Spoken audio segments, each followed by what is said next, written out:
this is the Watchdog, and welcome back to Fun with Watches. If watches weren't fun, you'd only need one. Today we'll be reviewing the Timex MK1. I've already unboxed the watch in a previous video, so I won't be showing the box right now, but it's just your basic cheap Timex box. Let's start out with the wrist check. I'm wearing a vintage Caravelle watch that my wife's father used to wear. This watch is 50 years old, and as far as I know, it's never been serviced, and it's still running. Grogo is wearing the American Aviator that I reviewed last time. Grogo says his grandfather wore one just like that during the Clone Wars. Here's the watch. The Timex MK1 is basically a reissue of the Timex Camper, which was a consumer model of a watch that Timex developed for the military. The Camper was a 36mm mechanical watch that was on a fabric NATO strap, and it had a resin case.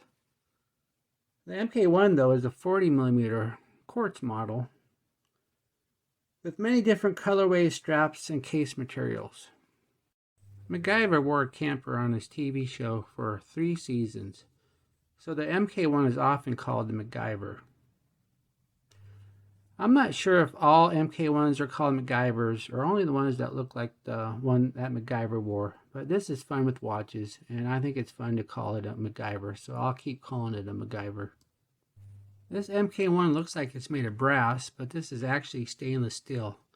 I don't know if it's plated with another metal to give it this brass color, or if the stainless steel itself is that color. I'm not a metallurgist, so I don't know if you can make stainless steel in this color or not, or if you have to plate it.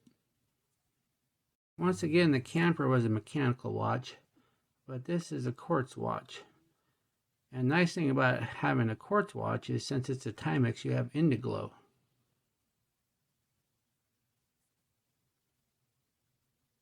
Since this watch has Indiglo, it has a very large battery. It's a CR2016. Just for reference, here's a CR2032, which is the same diameter, just a little bit thicker. This is the battery I use in my car's key fob. It seemed like a good idea at the time to get a keyless car, but after changing 5 or 6 of these in a couple years, maybe the old-fashioned key is a better idea. I also noticed that solar-powered Timexes do not have Indiglo, so Indiglo must just take up a lot of juice. This MK1 has a 40mm case, 46.5 lug to lug, 11.5mm height, and a 20mm lug width. The second hand doesn't hit all the marks, but it hits a lot of them. I found that if that bothers you, you can just kind of tilt the watch until it hits the ones you want it to hit.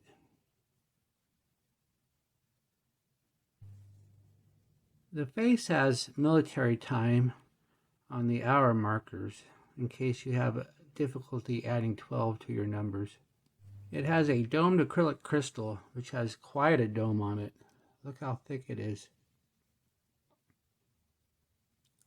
Gives you that nice little effect.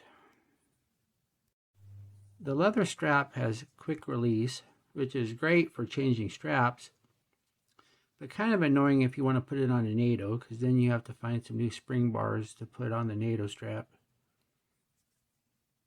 It has this unique red stitching that I wasn't a fan of at first, but kind of warmed up to it. Then these strap notches have numbers on it. Number 1 through 9, that way you can remember which notch you used last time.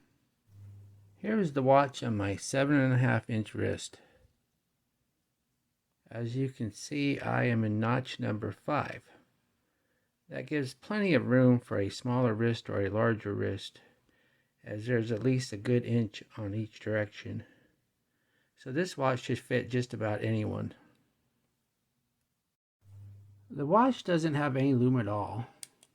As you can see, I can charge it up and nothing. But it doesn't need lume because it has Indiglo. Just press the crown and you can see the watch in any darkness. Don't use it too much though, or you'll have to change those giant batteries. This watch is a great field watch with a classic look and a nice domed acrylic crystal. What are my gripes and groans? Well, first of all, it only has 30 meters water resistance. And for a watch that's meant to be taken camping and fishing, at least 50 would be much better. Also, this nice acrylic crystal, since it's acrylic, it will scratch easily. But since it is acrylic, you can at least fix the scratches with some polywatch. Overall, this is a great watch that you can usually find in the $30 to $45 range. I got this particular one on Amazon for $25, which I think is a great buy. Thank you for watching my review of the Timex MK1. Please like and subscribe, and I will be back again with another watch review. Bye.